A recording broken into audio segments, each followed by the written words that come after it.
palavra, quero saudar a todos com a graça e a paz do Senhor Jesus. Amém? Hoje eu quero falar sobre inimigos. Inimigos que podem nos derrotar e até nos destruir. Porém, talvez você já pensou aí em alguns inimigos visíveis, mas hoje eu quero falar sobre os inimigos invisíveis. Uma das lições que essa pandemia nos ensinou, ou pelo menos nos lembrou, é que nem sempre os nossos piores inimigos são aqueles que nós conseguimos enxergar, são aqueles que nós conseguimos ver. O coronavírus, por exemplo, ele é impossível de ser visto a olhos nus. Mas olha o que ele fez. Ele modificou a rotina de praticamente todo o planeta e o que é pior, ele levou vidas de milhares de pessoas, mesmo não podendo ser visto, mesmo sendo tão minúsculo, tão pequeno. E o mesmo acontece com aquilo que nós temos dentro de nós. O mesmo acontece com os meus sentimentos e com os teus sentimentos. Apesar de também não poderem ser vistos por olhos humanos, pelos meus olhos e os teus olhos, os nossos sentimentos são capazes de nos derrotar e até nos destruir. É possível que neste exato momento você esteja batalhando, você esteja lutando contra sentimentos que você sabe que são prejudiciais. E é justamente sobre alguns sentimentos contra os quais precisamos continuar lutando que eu quero meditar com você nesta manhã. Que sentimentos tão prejudiciais são esses contra os quais eu e você precisamos continuar batalhando para podermos ser vencedores, para podermos ser felizes e principalmente agradar ao nosso Deus. Para descobrir que sentimentos são esses, eu peço que você abra a palavra de Deus no livro de Deuteronômio, capítulo 7. Nós vamos meditar nos versos 17 a 26, ainda em atitude de oração, ainda em atitude de adoração. O capítulo inteiro, irmãos, de Deuteronômio 7, ele trata sobre a forma correta do povo de Israel lidar com seus inimigos e especialmente enfatiza muito a necessidade de destruir aquilo que for errado nos seus vizinhos, aqueles que são os moradores de Canaã. Essa missão que Deus deu a eles, de destruir o mal, poderia gerar neles dois sentimentos, que muitas vezes também estão dentro do meu coração e do teu coração. Que sentimentos são esses? O primeiro deles, e que é tratado de forma mais longa aqui, é o medo.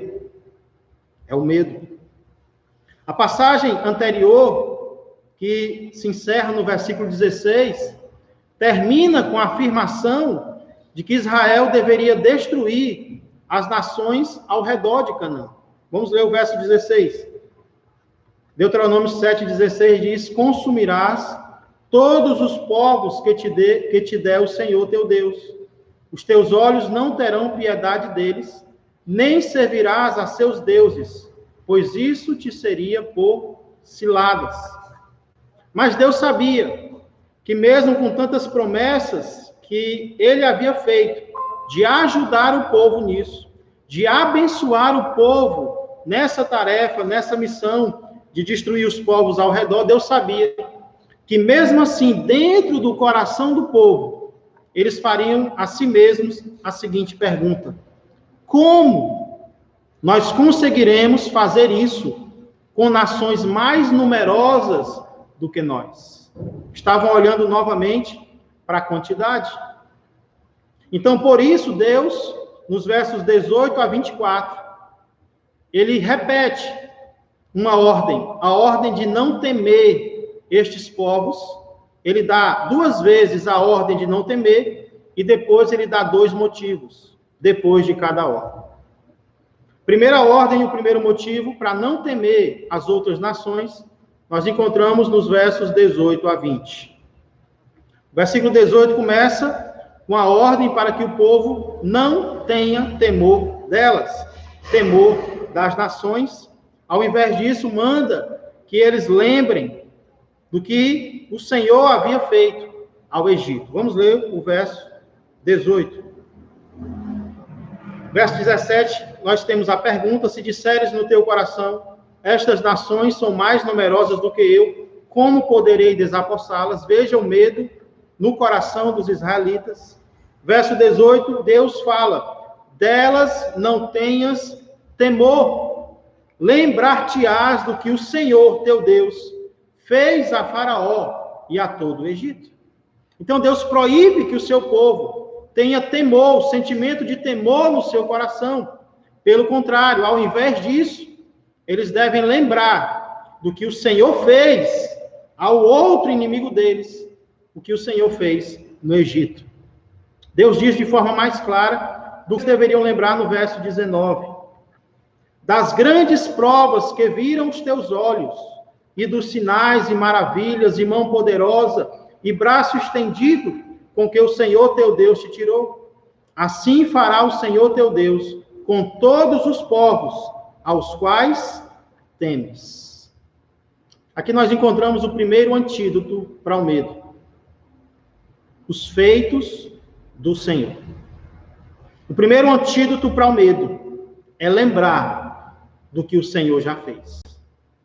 Ao enfrentarem as outras nações, as nações que estavam diante deles, Deus ensinou: não temam. E para que vocês não temam, lembrem o que eu já fiz na vida de vocês. Irmãos, diante de desafios que muitas vezes consideramos maiores do que nós, diante de dificuldades, diante de problemas, Deus está ensinando o que eu e você devemos fazer. Nós devemos olhar para a situação, para o desafio, para o problema e devemos pensar: ei, espera aí, eu já passei por algo parecido. E quando eu passei por algo parecido, Deus me ajudou. Deus agiu na minha vida. Isso não é algo novo. Eu já passei por algo semelhante. E assim como Deus me ajudou no passado, Ele vai me ajudar agora, porque Ele é poderoso. Ele usa a sua forte mão. Então, uma boa memória é um bom remédio contra o medo.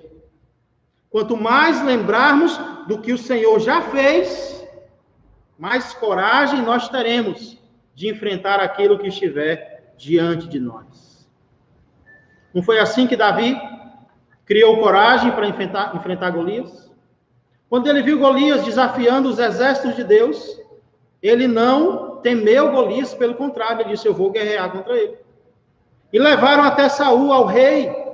E Saul disse: não, contra ele você não pode, você é um menino, você é muito novo, ele é um guerreiro experiente. O que foi que Davi respondeu? Deixa eu dizer o que Deus já fez na minha vida. Quando eu estava apacentando as ovelhas, ninguém estava vendo. Veio um leão, veio um urso, e Deus me deu força para matar o leão e o urso. E esse aí vai ser que nem esses que eu matei. Para enfrentar Golias, Davi lembrou do que Deus havia feito em sua vida, de como o Senhor tinha lhe ajudado diante de um leão e diante de um urso. Não esqueça dos leões e dos ursos que Deus já te ajudou a derrotar. Ao lembrar destes leões e ursos do passado, você vai ter coragem, força, vigor para enfrentar os Golias que estão diante de você. Mas Deus sabe que o nosso coração é perverso. Deus sabe que o nosso coração procura meios e motivos para duvidar de Deus. É Deus falando e o coração temendo. É Deus falando e o coração rejeitando. Deus sabe. Deus sabe. Por isso, no versículo 20, ele diz o que ele pode fazer de novo na vida dos israelitas. Sabe por quê? Porque muitas vezes o nosso coração diz assim, ó: Deus já nos ajudou no passado, não foi? Mas o nosso coração diz assim: não, mas agora é diferente. Não, mas o inimigo agora é maior. Não, mas o inimigo agora é mais forte. Não, agora não dá. Já aconteceu, olha como nosso coração é perverso, né? Não, mas agora é diferenciado. E quem disse que o nosso Deus é limitado? Quem disse que Deus só tem poder para fazer o que ele já fez no passado? Quem disse que Deus não pode fazer coisas novas para nos ajudar a enfrentar inimigos novos? Olha o que ele diz no verso 20. Ah, vocês acham pouco? O poder que eu usei contra o Egito, vocês acham que é pouco para ajudar vocês agora? Pois eu vou fazer algo novo para vocês. Deus sempre tem algo novo para mim e para você. Por isso, no verso 20, ele diz, além disso, estão achando pouco que eu fiz no Egito? Pois, além disso, o Senhor teu Deus mandará entre eles vespões, até que pereçam os que ficarem e se esconderem de diante de você.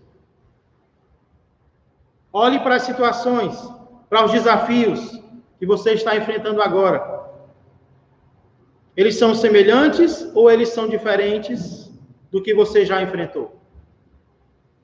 Se eles são semelhantes, então lembra o que Deus já fez em teu favor.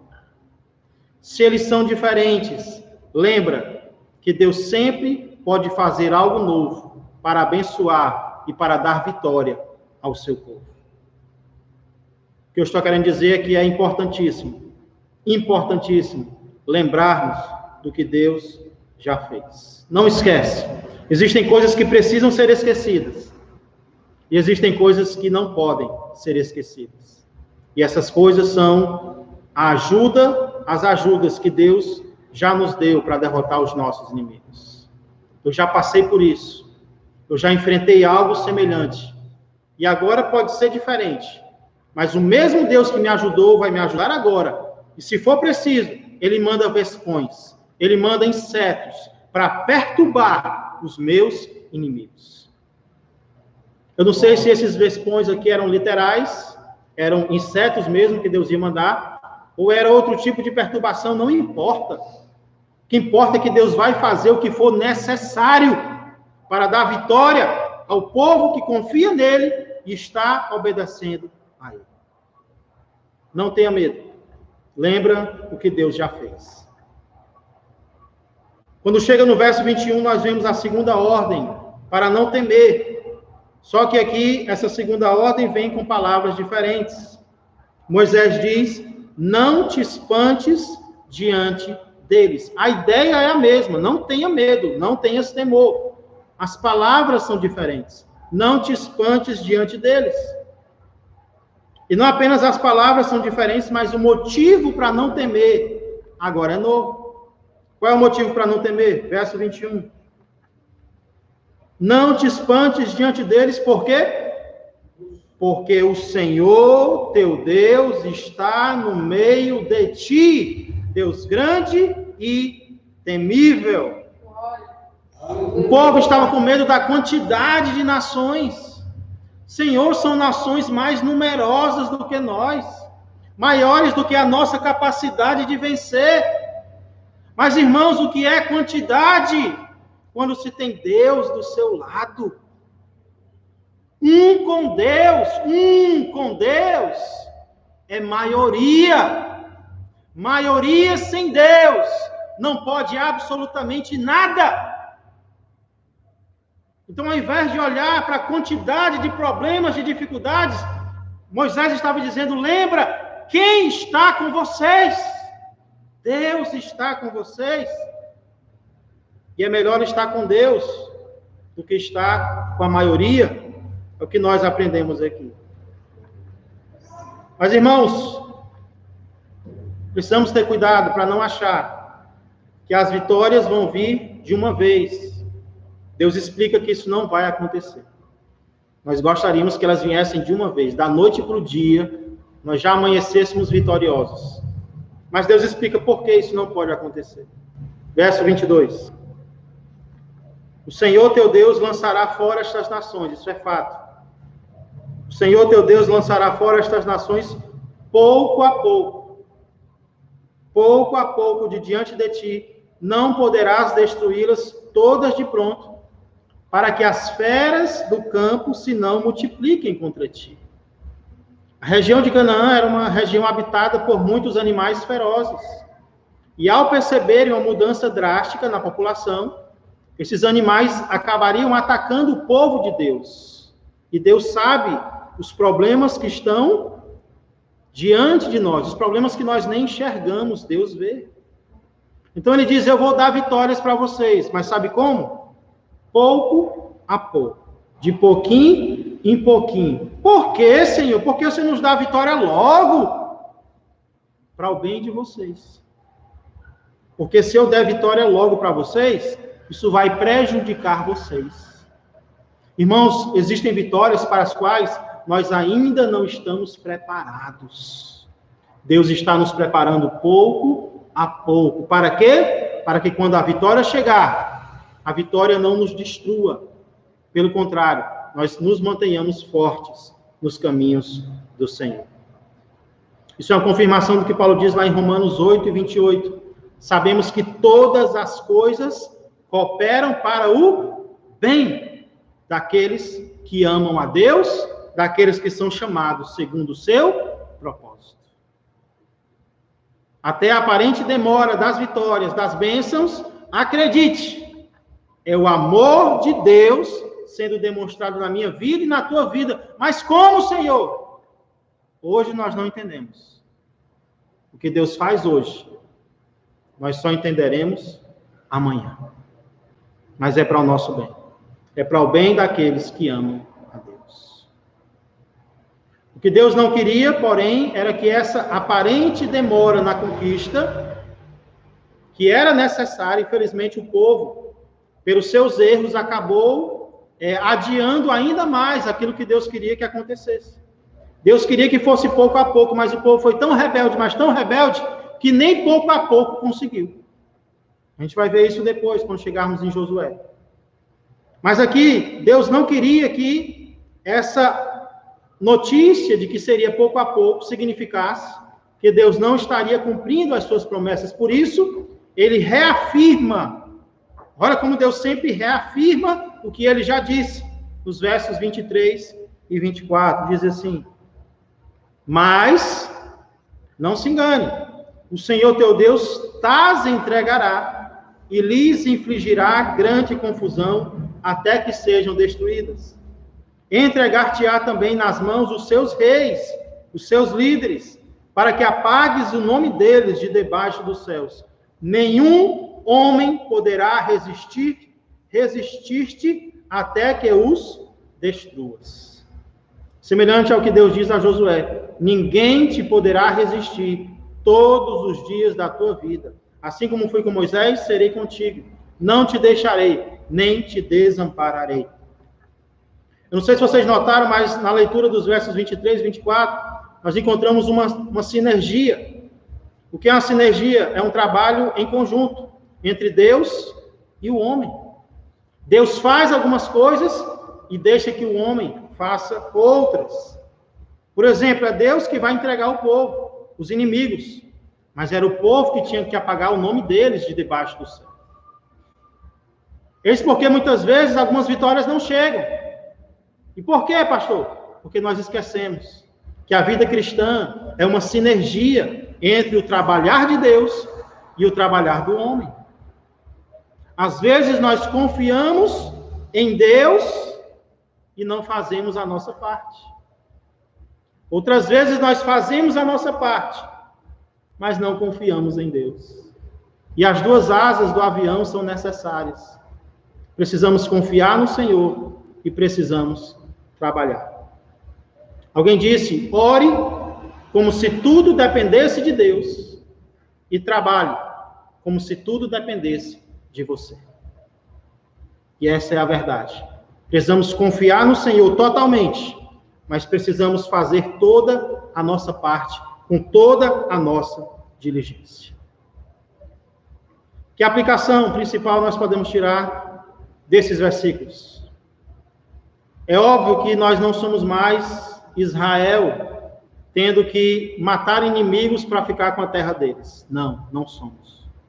Mas assim como o povo de Israel, nós também enfrentamos desafios, coisas novas. E muitas vezes achamos que esses desafios estão além da nossa capacidade, e estão mesmo. E por isso nós tememos. Nós não tememos nem o desafio. Nós tememos a possibilidade de errar, de falhar. Às vezes, o nosso sentimento nos prejudica mais do que o próprio problema, porque nós aumentamos o problema. Deus não permite que isso aconteça. Por isso ele diz, não tenha medo. O que eu estou ordenando você fazer, não tenha medo. Sabe por quê? Porque assim como eu te ajudei no passado, eu estou com você e eu vou te ajudar no presente. Não temas. Confie.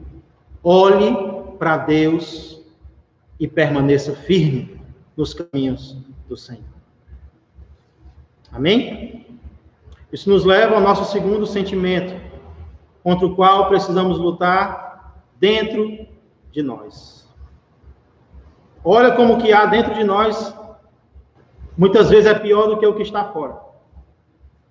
O que estava fora eram as nações, e Deus disse, não, eu cuido delas, pode deixar. Você cuida do que está dentro de você? Eu cuido do que está fora. Muitas vezes, os nossos sentimentos, irmãos e amigos, são mais prejudiciais do que aquilo que nós vemos, do que aquilo que nós enxergamos. A vitória começa dentro de nós, eu tenho repetido isso vez após vez. A vitória começa na nossa mente, a vitória começa no nosso coração, porque o que for maior do que nós, Deus vai cuidar.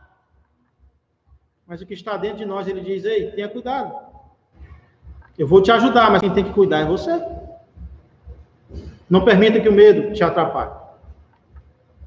Mas, nos 2 versículos finais, para a gente concluir, Moisés fala de um segundo sentimento, que poderia prejudicar o povo, que também era muito perigoso. Que sentimento era esse? A cobiça. A cobiça. Versos 25 e 26, leia comigo. As imagens de escultura de seus deuses, isso é quando o povo conquistasse Canaã. As imagens de escultura de seus deuses queimarás. A prata e o ouro que estão sobre elas não cobiçarás, nem os tomarás para ti, para que te não enlaces neles, pois são abominação ao Senhor teu Deus. Não meterás, pois, coisa abominável em tua casa, para que não sejas amaldiçoado, semelhante a ela. De todo a detestarás, e de todo a abominarás, pois é amaldiçoado. Antes da vitória do povo, o povo seria tentado a temer. Antes do desafio, do problema, do evento, da reunião, nós tememos. Mas quando a vitória chegasse, o povo seria tentado a ter outro sentimento. Que sentimento era esse? O sentimento de cobiça. Ele seria tentado a cobiçar a prata e o ouro dos ídolos destruídos dos seus inimigos. É bem claro isso.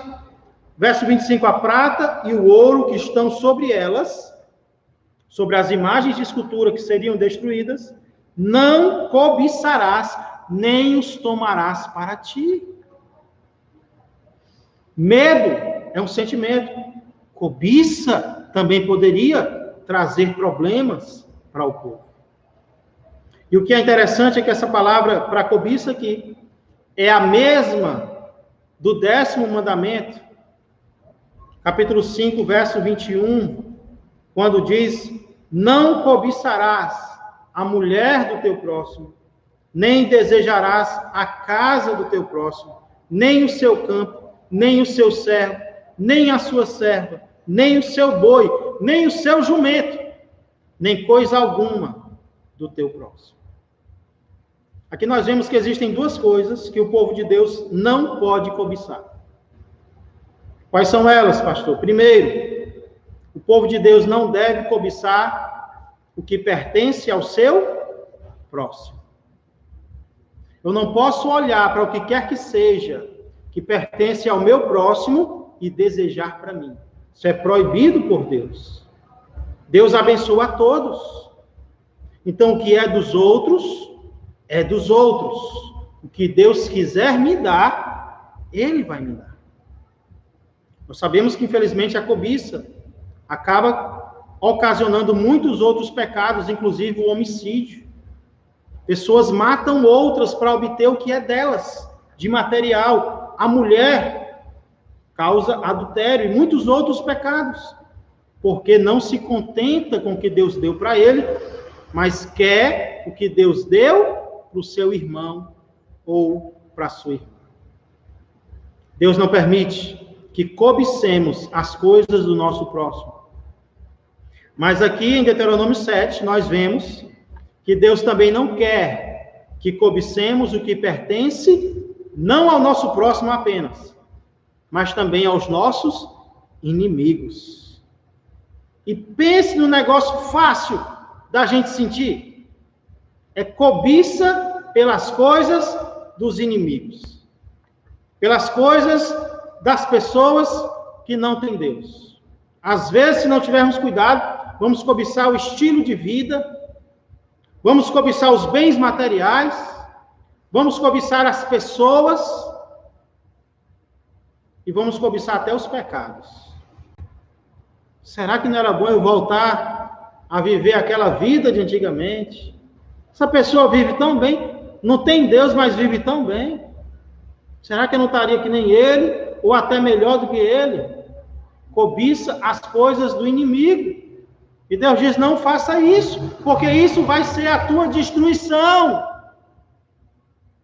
O que é do inimigo será destruído se você cobiçar. Se você trouxer para a tua vida, isso vai trazer a tua derrota também. Não cobiça, não deseja o que é do mal.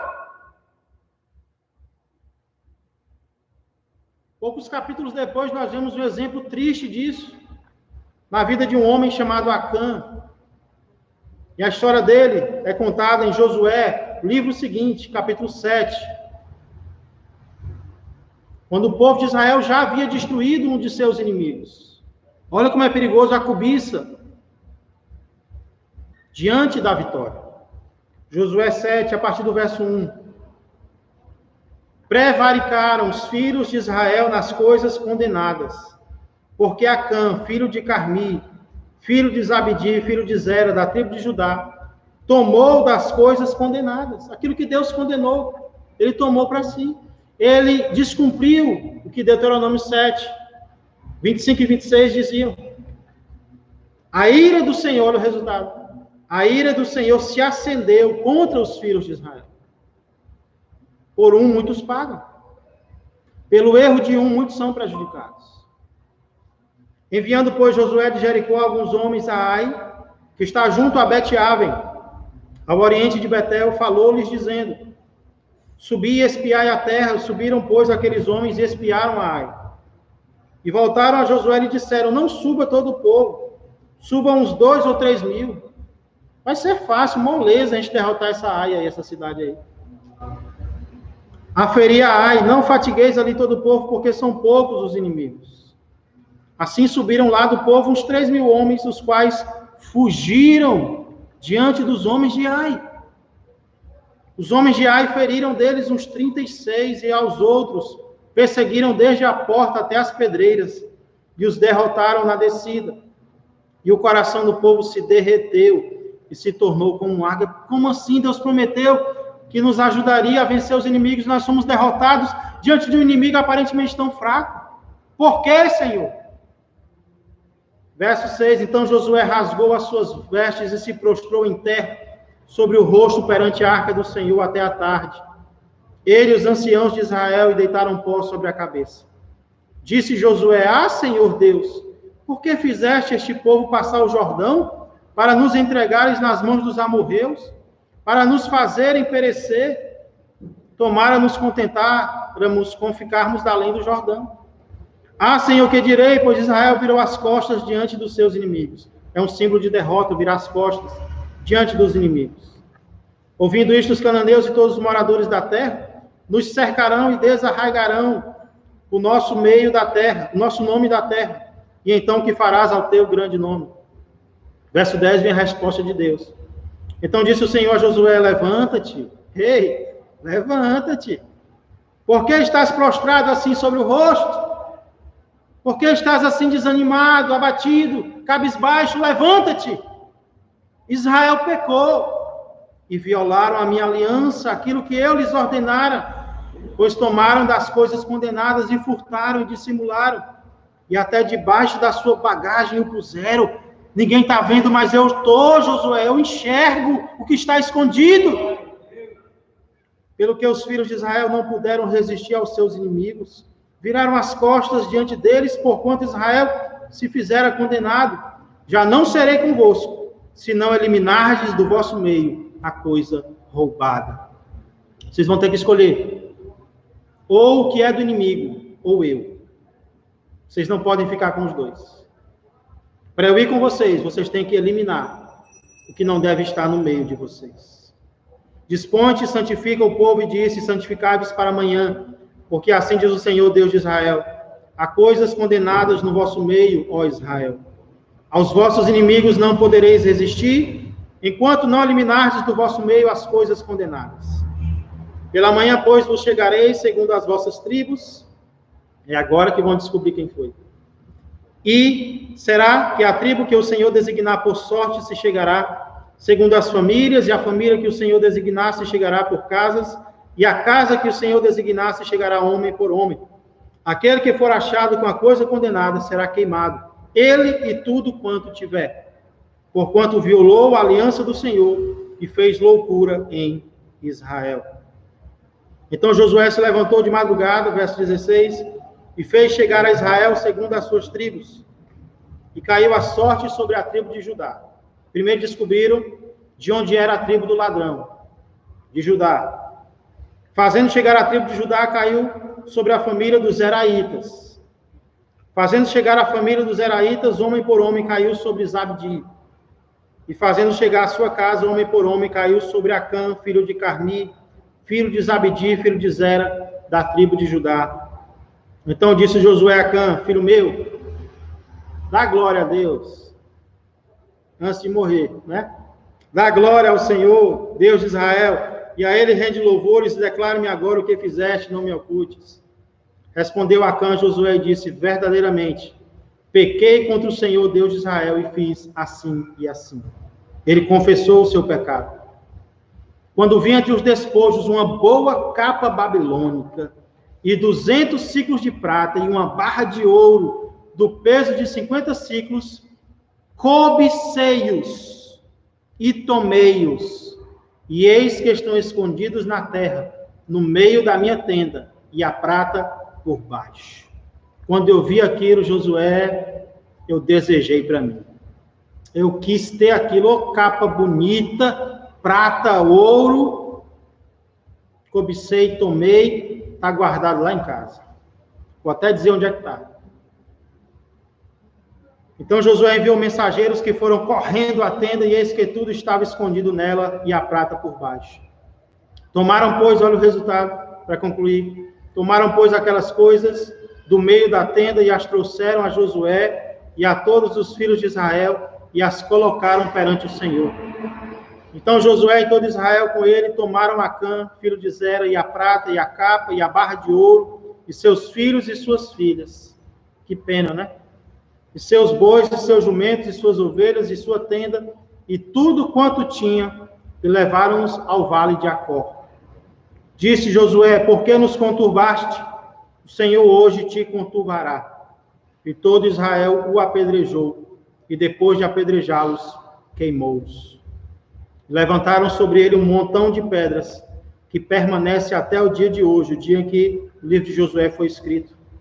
Assim o Senhor apagou o furor da sua ira, pelo que aquele lugar se chama o Vale de Acó, até ao dia de hoje. Por causa da cobiça, um sentimento. Não apenas Acã, mas tudo que era dele pereceu. E Josué também, e Israel também. O que é interessante é que após a morte de Acã, e a destruição de tudo que era dele, no capítulo 8, Israel sobe a Ai e destrói a cidade. O povo tem vitória. Após as coisas erradas, serem tiradas da tenda dos filhos de Israel. Eis porque muitas vezes a vitória não chega. É porque nós estamos cobiçando as coisas más. Nós estamos cobiçando aquilo que Deus não quer que tenhamos. Essa não é a vontade de Deus para mim e para você. O objetivo disso, irmãos, para concluir Deuteronômio 7, é que se vocês levarem coisas amaldiçoadas para casa, vocês serão amaldiçoados também. Novamente, o propósito de Deus com as suas ordens é que o seu povo seja feliz, é que o seu povo seja abençoado. Até as coisas difíceis que Deus permite na minha vida e na tua vida, é com o propósito de sermos abençoados por Ele. Para concluir, eu pergunto, será que algum desses dois sentimentos está habitando em teu coração hoje? Será que o medo diante de tudo isso que está acontecendo, medo do futuro, medo da pandemia, do coronavírus, medo do desemprego, da doença, da morte, ou medo de algo específico que está acontecendo na tua vida, será que isso está existindo em teu coração? Ou talvez o problema maior que você está enfrentando não é o medo, e sim a cobiça.